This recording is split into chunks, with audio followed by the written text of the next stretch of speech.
मनुष्य काहींकी पाप काम करिबाकू बाध्य होइथाए। नमस्कार बंधुगण, रूपे स्टोरी रे समस्तंकु स्वागत।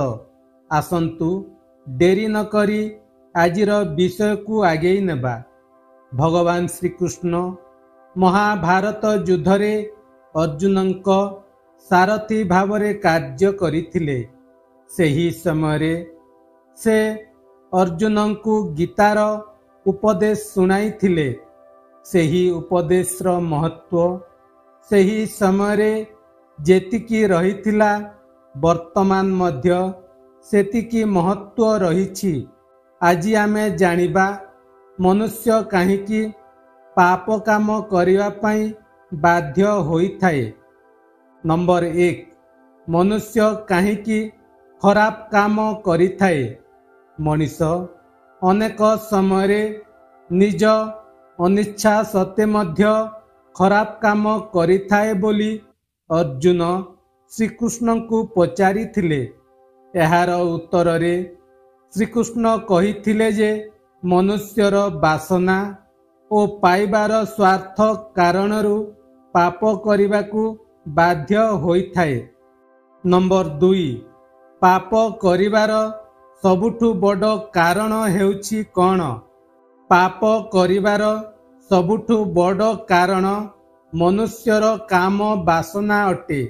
काहींकिना काम वासनारू क्रोध ओ भ्रमर सृष्टि होइथाए, जेउ कारणरू सर्वप्रथमे बुद्धि नष्ट होई जाइथाए ओ एहा मनुष्यर विनाशर कारण अटे। नंबर 3, मनुष्यर सबुठु बड़ शत्रु किए? श्रीकृष्ण कहिछंती जेपरी धुआं अग्नि को ढांकी देइथाए सेही भली मोह क्रोध वासना मनुष्यर ज्ञान को ढांकी देइथाए। एही कारणरू मनुष्य पाप काम करिबाकू बाध्य होइथाए। नंबर 4, पाप ठारू किपरि दूरे रहिबा? जो व्यक्ति निज भाषा क्रोध लोभ उपरे संयम सह नियंत्रण रखिथाए सेही भली व्यक्ति पाप निकटरू दूरे रहिथाए। पाप ठारू दूरे रहिबार गोटिए बड़ अस्त्र हैला संयमता।